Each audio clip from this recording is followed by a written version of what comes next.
Excited. I'm a little bit daunted with this topic because this is a big one. This is one that I work with my clients on. Like I've had extensive, training in the former part of my profession. This is a big topic, but I'm hoping that I can consolidate and really summarize what we're going to talk about today for y'all in a way that makes sense, is constructive, is explanatory. Um, Most of y'all are familiar with this concept because we live it every day. But why I feel like the drama triangle is so important to talk about is because for a mental health clinician like myself, we are actively and constantly dealing with this type of dynamic, but with intention on how to navigate it, diffuse it, and to be able to help someone through not getting stuck in it themselves. As in the only way that we can do that is if I myself don't get stuck in this. So why I say this is something that you guys deal with every day is because this is like, in my opinion, the crux of like all most human development and interactions. So I'm trained and have a lot of different types of experiences, but I got really interested in this modality called transactional analysis when I first got out of grad school. I had a really great mentor in it. Shout out to Stephanie Bacon. And Lauren, I can't remember her last name, but Stephanie Bacon was my supervisor. And she exposed me to transactional analysis. And what I love about TA is that it's for, at least for my brain, where I am easily overthinking things like that this simplifies, a bit of CBT, cognitive behavioral therapy. It simplifies a lot of just interactions and dynamics that happen within us and between us as human beings, that I think is really important. That if you are a provider working in a healthcare space or providing a service, if you are a caretaker in any kind of way, that being aware of what this particular dynamic is crucial to how you take care of yourself and ultimately how you're able to do what it is that you love if you are in the helping profession. For me, I knew about this, but it wasn't until that I really sat down and immersed myself in my own life about how this drama triangle affected me, that I saw any kind of change in how I was consistent with taking care of myself. Because I'll just go ahead and jump to it, right? Spoiler alert. What we deal with between other people is ultimately what we deal with ourselves. So I'm going to talk about this in two different senses, and because obviously duality is a thing for me, but I want y'all to remember, I'm going to talk about it mostly in the external sense. So the transactions between myself and another individual, or you and another individual. But I also, at some point, I'm going to make reference to inverting that and us having our own transaction between ourselves. Yeah. Okay. So it's Friday. I'm gonna try to get through this quickly, and hopefully. So part of why I do these lives, though, is to just kind of record my content, and you guys getting access to kind of the raw live version, and then I repost them and edit them on my YouTube channel. So I think it's important to say that there are not going to be that many visuals here, but I'm going to try to. I do the visuals like I will do with my clients in session. Okay, so let's talk about the drama triangle. So, and I will link the video. There's a really good YouTube video that I do use as a reference that someone else, another creator, has posted. And that is a really good visual to understanding the dynamic of the drama triangle and kind of see it in its inner workings. I'm not going to recreate the wheel here. If someone else already made content, I'd rather share that content that I personally align with, that helps people understand what's going on. But one of the things that I found kind of in those gaps of other people's content, what I've learned and had to be trained in, is that I want to remind you that the goal for understanding what the drama triangle is more about awareness of what role you're in or what role you're prone to being in, so you can get out of it, not avoid it. And because this is basis kind of generally is going to happen with any type of human interaction where we're just living in the moment and experiencing. It's the awareness that you are going to develop over time about if there's a conflict happening, this is, is the drama triangle at play here. And the other goal is to never use this as a control tactic because, well, then you become a manipulator. And so, but it is something that if you are going to use with intention, and part of why I am teaching this is so you can be aware of it and use the awareness with intention, that you realize the power that you have by knowing this particular thing and you don't ever use it to hurt someone intentionally. I just had to say that as a disclaimer because that is ultimately, as a therapist, the role that I'm in. Any other therapist, if you ever use this, this is the role that you're in, is that you have a power dynamic naturally just because of what you know, and also the role that you serve for that person that you are interacting with. Because therapists, we usually we're automatically trusted. We're automatically like, here, help me. And I'm like, there's that power dynamic just kind of like coming right onto my side of the lane. And I'm just like, okay, cool. Also, if you didn't know, you get 5 times the points in Dunkin' today if you order through the app. I just couldn't resist. So let's get into it, right? So reminder, so I'm teaching for awareness, not for control.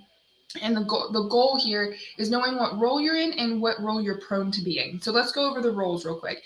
So when you think of a drama triangle, just think of a triangle. However, it is inverted.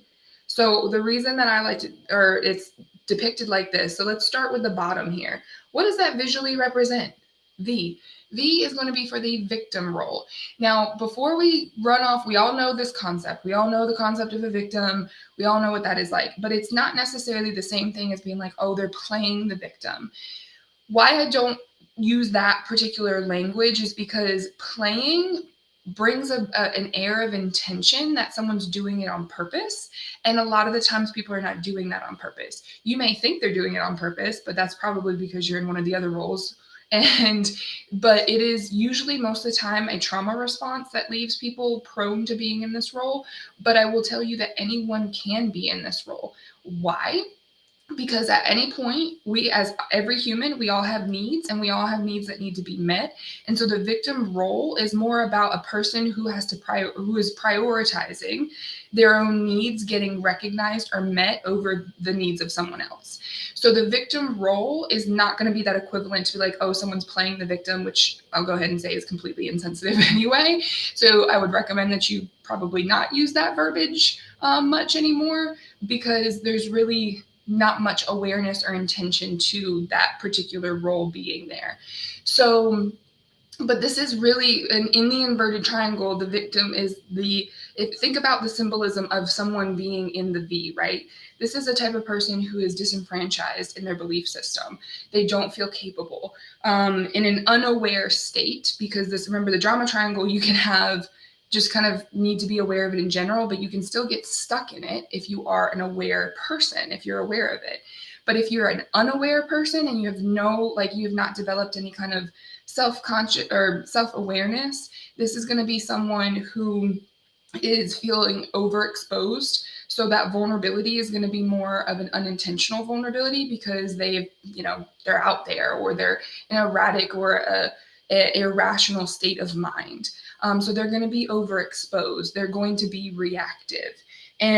But helplessness is most likely learned in this particular role because they've not been taught that they have the self-efficacy to be able to overcome the situational dynamic that caused them to be claiming that role. So if you're ever in a dynamic where if you can identify like, oh, it was so dramatic, more than likely the drama triangle was at play, right? So you can also sit, people watching is one of my favorite things to do.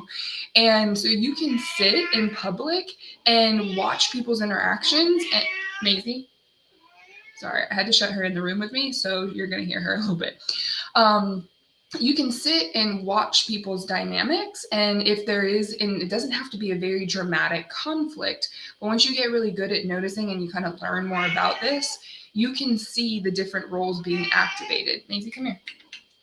So when that victim role is activated, remember, this is just a person that has needs that are getting unaddressed, or that that they're just trying to get them met, and they don't know how to bridge that gap in getting them met because maybe someone never taught them. This could literally be as simple as someone trying to get someone to buy them some food or do something for them. They really may not know the steps in order to be able to get that need met.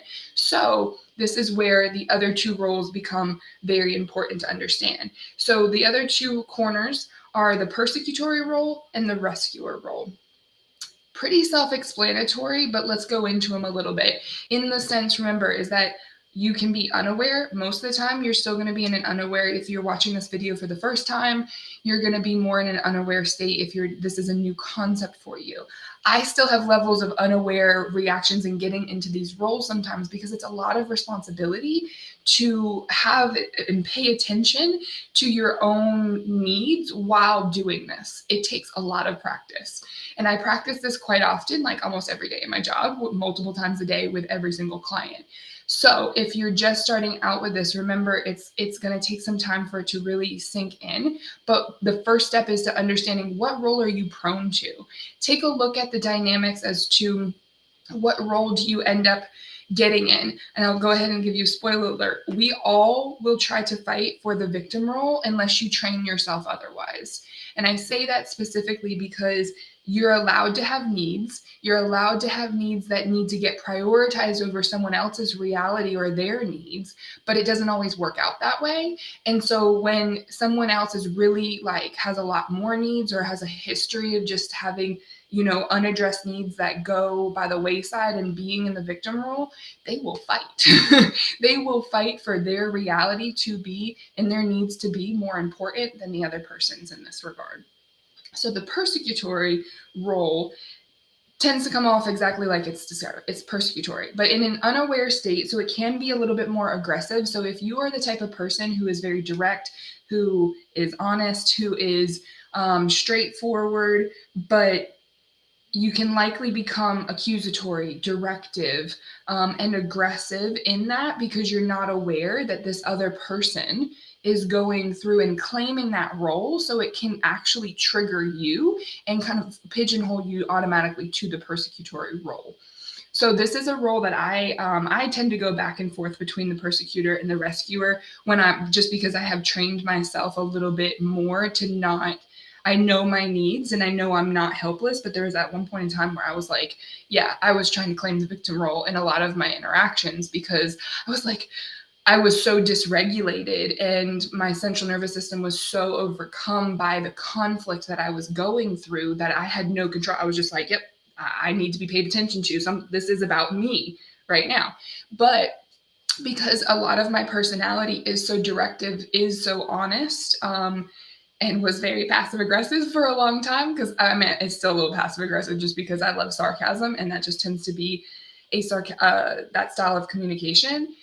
That the persecutory role is something I have to be very aware about, especially when I'm in a therapeutic dynamic.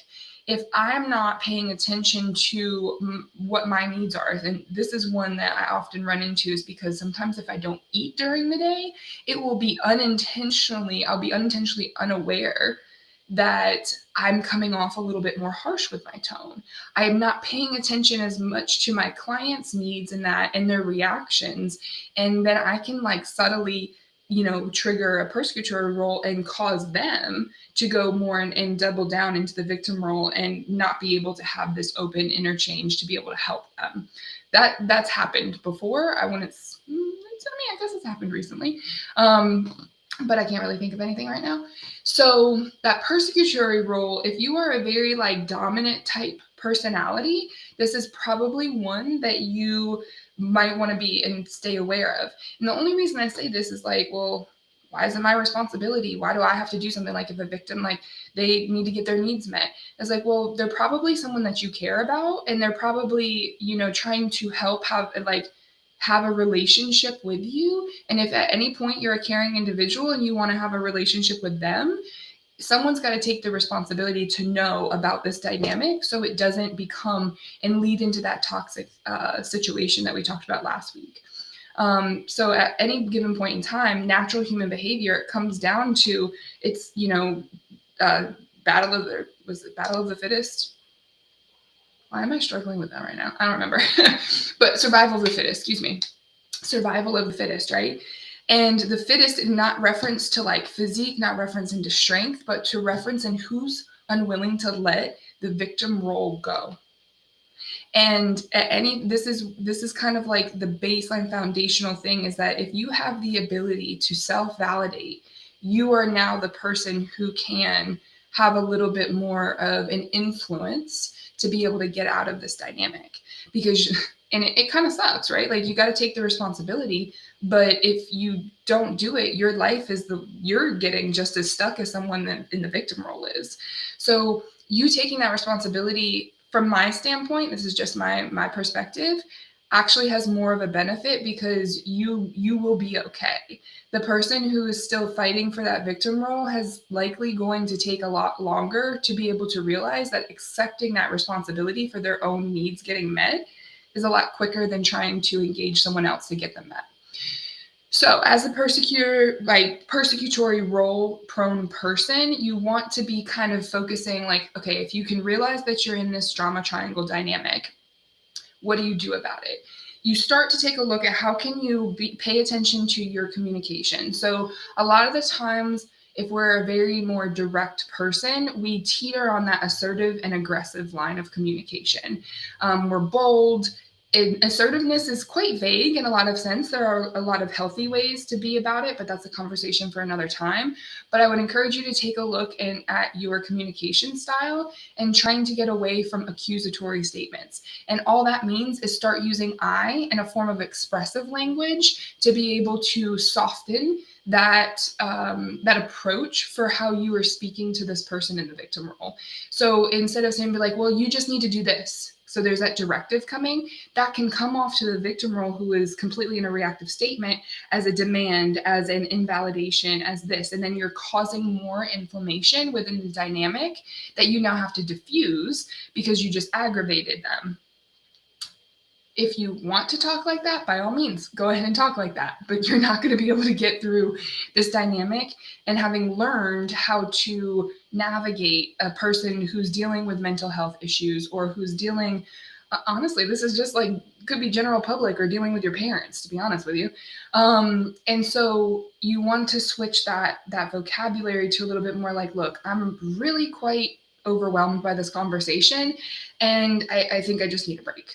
And so what you're doing there, and this is kind of is reference to what we discussed last week in toxic leadership, and the acronym and the strategy for communication construction, the VEER acronym, where you're validate, explaining, and redirecting, and then knowing your exit if you need to, is that once you realize and you're aware that this role has been activated, that you can use that formula to be able to be, look, like, I really see that we're in a really chaotic dynamic right now. I need to take a breather. I just need a minute. I just need a minute to breathe. And so you don't have to give up your stance. You don't have to give up your character or if the argument, if you're still trying to have a constructive conversation with someone, you can still do it, but you won't be able to do it if the drama triangle continues to, bounce off, right? So diffusing that, see if you can approach the conversation a little bit differently at that point. Be like, okay, I really see, again, we're dealing with a toxic style person, even though they're in the victim role. They're not necessarily leadership, but someone who is not well in that moment of seeing how to have a collaborative experience in communication, that you can continue to validate, be like, look, I see that this is a tough thing for you. I'm really lost on how to actually help you here, but is there anything that I can do, or that that I could possibly do, that I could help you, and I'll do my best? Doesn't that sound like a little bit more conducive and collaborative approach to communication and conflict, right? Because a lot of the times that conflict is this drama triangle at play. Okay, so if you are the persecutory role prone person, that's just something that, if you likely will have trends within your relationships to be able to anticipate, actually, let me use my own verbiage here, to prepare yourself for this particular interaction. If you're anticipating it, you're not preparing. You're not being like, okay, I know this person is a little bit more prone to wanting their perspective heard over. They're selfish, whatever you want to call them. If you practice accusatory like preparation, you're likely going to still accuse in your communication. So just be careful of that. But you can prepare a little bit more to being like, okay, how do I usually navigate this? And what is one thing that I can do differently? So just focus on practicing the communication and you'll have a better chance of getting out of that role. So let's jump to the other role, and this is the rescuer role. Now, this one I know very well.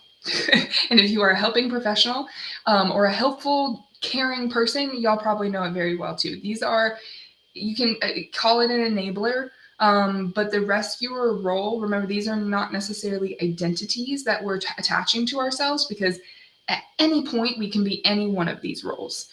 But if you are a typical rescuer role type person, you're probably a very caring but more sympathetic person and in an unaware state. So if you are unaware as to why you continuously get in this role and you're like, yo, that sounds like me. Sympathy and empathy are two different things. And the biggest difference is really just one boundary. Instead of immersing yourself in that victim role's urgency and that chaos, a rescuer in an aware state will be more empathetic, and they put the distance between like, look, I really don't actually know what you're going through, but I understand this is hard for you. Versus a sympathetic person being like, oh my gosh, I feel so bad for you. How can I help? And you will immerse yourself in the experience of that person in the victim role and ultimately not give them any kind of bridge to get their own needs met. So really what in relationships, when the drama triangle is such a prevalent experience, so if you have a lot of conflict or a lot of drama, so this really tends to happen a lot within family structures. So I usually talk with my clients a lot about this, especially during the holidays, is being aware of the natural power dynamics there. Mothers are going to tend to be either a rescuer or persecutory, and the children, you're going to feel a little bit more of like in that victimization, but you'll probably think your parents are the ones in the victim role too. This is why I said, remember, everyone's trying to go for that one role of whose needs are more important or whose perspective needs to be considered more. So if you at any point do get in the rescuer role, instead of like, and this is usually where a lot of guilt is felt, you feel guilty because, you said something. There may be some work that has to be done before you can really kind of get this approach, correct to the point where you can diffuse and get out of the drama triangle. But you have to be mindful is that guilt is what leaves you vulnerable for being sympathetic versus empathetic. So in this unaware state, you're really just, honestly, there becomes this degree of arrogance that comes along with that, because you're sympathetic, because you're so immersed in that other person's experience that you can become arrogant to think that you can actually fix it. And I say that with confidence because not only do I see it all the time, I have lived it. I have been the rescuer. I have been the person that's rushed in. I've been the savior. I've been that, and I've made those mistakes to know like, oh, don't do that. It does not help to improve your relationships. It may make you feel like a caring individual to be able to be like, oh yeah, I helped this person. But when you are activating that rescuer role, you're really actually putting more strain on the relationship long term, because you're reinforcing that person not taking responsibility for how they address their own needs. So this is where, and that's why sympathy versus empathy is really important to try to understand and practice outside of these dynamics, because there's probably more than just one place where you're being more sympathetic than you are empathetic. And empathy is a skill. Some people are naturally, empathetic, but I don't bank on that. I had to learn empathy because I was a natural, I'm a feeler. I'm an intuitive person. I was overexposed. Sympathy I was just prone to being like, oh, I want to help you. Did y'all ever watch someone go through an experience and actually, like, if they ever do something embarrassing, that you just feel it for them just because you're watching them? That was me before I actually learned to have some boundaries and some separation mentally and intellectually, because it's a good representation of when we take too much on and we're a sympathetic person, not an empathetic person. So this is where the terminology in this kind of trendy mental health space on social media, I caution you to be like, oh, I'm an empath. in my personal belief system, we're all empaths. We're all overexposed. We've never been taught, or if you did get taught, good for you, but we're not taught to mentally protect ourselves and separate ourselves from other people and their emotions. And this will pull you right into that rescuer role. Here we go. So in an unaware state, the rescuer role, you will feel like you're helping, but then you'll also reach your limit, and then you can shoot over to the persecutory role real quick because you're burnout. Like someone else's problem is not fit for you. It's not your problem to solve, let alone not many problems can be solved in this world, which is why this is actually a fairly recent lesson for me, is that if I can't control something, then it's a problem that's not to be solved, because nothing is truly fixable. It will resolve the way it needs to resolve, and your influence can help that, but it's not fixing it and it's not solving it. So as a rescuer, if you have a belief system that you're the only person that people rely on, or you're the only person that can help this one person or do something for them, then you're probably prone to activating the rescuer role, and then also spotlighting in the persecutory role, because you're human and you're eventually just going to get burnt out by someone else's stuff, because they will become reactive. They'll also probably push you away, because when someone actually goes in and tries to actually help the person in the victim role, they'd be like, no, it's not yours. And they're going to perceive that you're trying to take it from them. And usually subconsciously you are, because it's your way of getting your own needs met. So these rescuer and persecutory roles, remember the triangle is inverted. So the victim role is down here, rescuer, persecutory. The motivating factor here is you not paying attention to what you need and what's going on with you. And that's where why I reinforce that anyone can be in that and try to take that victim role, because you being a rescuer is just you trying to get your needs met. You were the person who had to accommodate that your parents or some kind of parental figures emotional reactions to diffuse the situation. So you just went and helped because they presented like they needed help. Or if you were in a persecutory role, then you're probably just shamed and criticized for a lot of times. And that's just you doing that to the person and you just passing that lesson along to other people. So, but it is you getting your needs met. You protecting yourself in that persecutory role and be like, no, you just need to do this, and this, is because no one helped you. So therefore, that's your only way of helping, if that makes sense for y'all. So just to kind of recap, there's 3 roles: persecutory, rescuer, and the victim role.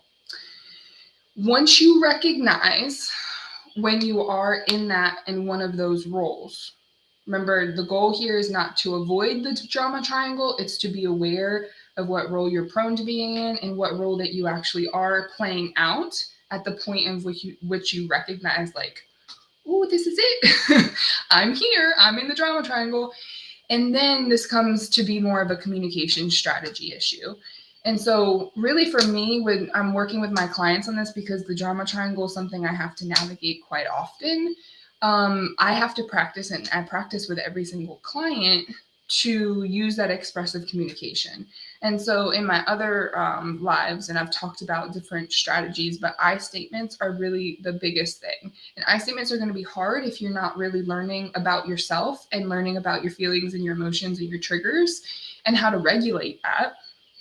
And so it would go something along this line. So if I know I'm in the rescuer role, and the victim role is like occupy and be like, you know what, I really see that you're struggling. I want to be able to help you here, but I'm lost. I don't know what it is that you need. Do you think you can tell me something that could help right now? Can you give me some guidance on what I could do to support you right now? So what you're doing at that point is you're prompting someone in the victim role to pause a little bit more. You could also, even facilitate like a little bit of a de-escalation technique and just be like, okay, this is a lot. I need a moment. So you taking that moment in itself naturally helps the drama triangle situation, because someone in the victim role is probably quite reactive and not paying attention to themselves. So when you do that, it naturally guides the situation to be a little bit less diffused, to where you can recognize, okay, how can I prompt this person to either communicate with me what they need or to be able to attend to their own needs. So, and you can start with the foundational stuff. I usually start with asking them, hey, so I know you're in a tough spot right now. Since a lot of people come to me as a therapist to rescue them, to give them advice to do this, I have to be careful of this one, right? So it's like, I can see you're in a really tough spot right now. I'm concerned that maybe you haven't necessarily had anything to eat or drink today. When is the last time you did that? And I start there because most people who have been anxious for a certain period of time in that day have not actually done something to care for themselves, which is why they're trying to get you to help them do so. Okay. So now to my men out there, if anyone ever watches this, be like, yeah, she's always hungry. She's always just this. She's always hormonal. Don't say that. But I do commend you for recognizing that, yes, most of the time, like if a woman or a partner that you're dealing with is in more of a erratic state, excuse me, is more in a reactive state, that yes, they're probably hungry. Yes, they probably are going through a hormonal fluctuation right now, but they are not aware of that. So you telling them actually will keep you in that persecutory role, and you will come off as the toxic masculine, which that's a whole nother topic for another time. I don't really like the language, but it's out there, but it will make you come off as sensitive.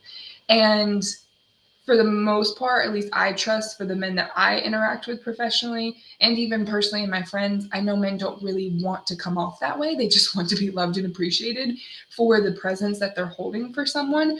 But if you're naturally more a reactive person, then yeah, that can come off and you can be more prone to the persecutory role. So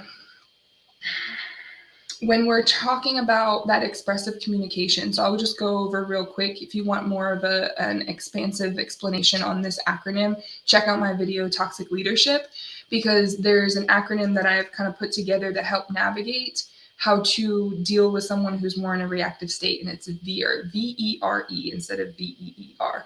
So I moved the E to, it stands for validate, explain, redirect, and the second E is exit, or know your exit if needed.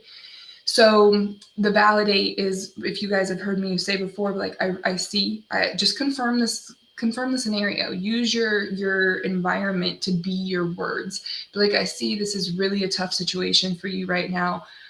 Validate, explain, like if you need to have any kind of explanation of your state of being, be like, look, I really don't know how to approach this right now. I want to be sensitive to what you're going through, redirect. But I don't know how to move forward here. How can you tell me anything about what I can do to be here for you right now? Versus being, you know what, you just need to do this. You just need to handle A, B, C, and then that's just hella dismissive. Okay. Or a rescue, you'll be like, oh my gosh, I want to help you. What can I do? What can I do? What can I do? It's nothing fundamental, like super wrong with that statement. So I don't want y'all to feel bad, but like, you're just taking on the person's problems. And that's the only difference. Whereas the VEER approach will help you separate yourself because it's intentional. You have to be like, validate, explain, redirect. You have to think about it a little bit more before you actually say it, so it provides some natural separation from a person's urgency of getting their need met.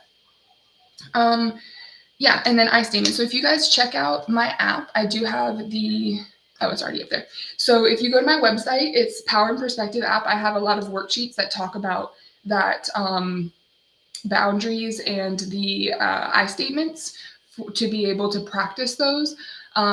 And we will probably have I will have another talk about the communication in general. I know we definitely go into it in my program and in the group program that I have going. So if you guys are interested in joining, it's mostly women right now. So I'm really more looking for women who want to work on addressing that and those dynamics, improving those relationships, and you're improving your relationship with yourself. I am open. I have a couple seats left for that. The last thing I really wanted to touch on here before we wrap up. Dang, I just lost my train of thought. What was it? Ooh, maybe it's just time for a coffee break.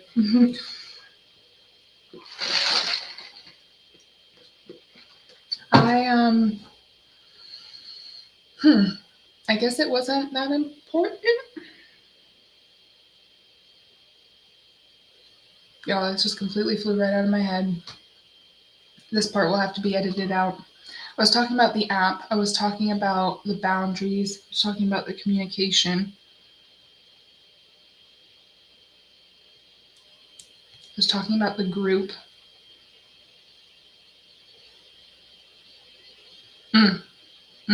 I guess this might have to be a part two if I can't remember it. I think for the drama triangle, we've kind of gone through most of the roles and what's important there. I think so. Just to kind of summarize and leave you guys with this point is that the whole point of the drama triangle is just to know that it's there. It's not to. A lot of people won't be able to understand what it is, and you can send them this video, so that will help. But not a lot of people are going to take the time to really understand what this is going on and be intentional with it. But so that's where I said at the beginning of this talk is that remember to just note the power that you do have by just knowing better or just more thoroughly knowing how to navigate communication. That in itself leaves you prone to the persecutor role because if someone acts, you're going to feel like you want to defend yourself. So it's important to realize that you have some separation. You're naturally protected when you know this information, but you do have to be mindful of your reactions. So if you may not be ready to approach using this particular tool, and I say this is a tool more than it is a skill as well, but to be able to navigate this and practice your emotional regulation at the same time, but you may not want to just take on like big conflicts at any given point in time. So if I can think of what I was just about to say earlier, I will come back on and finish this up, but if not, we will go. I pretty much hit all of my notes on what's important. I will link the video to give you guys the visual in the comments when this goes live on my YouTube. And I hope you guys enjoyed, and maybe this hit on someone's type of relationship that you are dealing with. And so if you ever need any other help about how to navigate a situation like that, please let me know, and I can see what I can do for you to explain how to get out of these precarious situations. So I hope you guys have a good Friday. That was a real brief intro on, this is not a one and done thing. Remember, you're going to have drama triangles throughout your whole life. So that's why I want you guys to get good. This is one of those skills that I have to help my clients navigate. Most sessions, we don't necessarily overtly talk about, like, it's a drama triangle. Oh, I remembered what it was. I remembered. So at the beginning of this video, I talked about like we're going to talk about the dynamics mostly with other people, is that this also happens with ourselves. So it does not just take two to tango. You guys have your own little drama triangle going on at any point in time right in here. So this is where my mind kind of went blank, probably because it's like, no, don't talk about the individual inverted drama triangle that we are. We are a drama triangle in ourselves, okay? So in TA, you can, and I talk about this a little bit more in my programming and my sessions, but we have 3 different ego states that in themselves are natural persecutory role, natural rescuer, and natural victim. And that's usually just the parent and the child ego state. So because the parent is either going to have to provide structure or it's going to have to provide direction. But they're also wanting to protect and sometimes nurture. So when we're dealing with this drama triangle with ourselves, it usually comes down to us not paying attention in our own needs. So if you're starting this therapy process, you're starting to, want to become more self-aware, using everything that I just said in the last 30 minutes about a dynamic with someone else, you can just put your face on that and the other person, and you would be able to make sense of it just for yourself. So whenever like we have more of an irritable mood, whenever we have like a lot of negative self-talk, more than likely the drama triangle is activated all within our minds because we're up against these more rigid or even very boundaries. So the open boundaries would be more of our enabling, so that rescuer role being activated. If we're making excuses for ourselves a lot, if we're procrastinating a lot, then we are probably in that drama triangle with ourselves in the rescuer role as well as the victim role. because you're trying to give yourself more openness. So we get stuck in this whole role, and then that's where we don't necessarily activate a new behavior and get our needs met. And this is why therapy is more, helpful to move along in that process of healing and growing, is because it's easier to conceptualize someone else activating that role than it is just for you. Inside our heads, though, what we're going through is making sure that we have an attention to what our needs are, knowing that. And so you can reference Maslow's hierarchy of needs for a foundational understanding of like, well, what are my needs? Is it just knowing that I feel a certain way?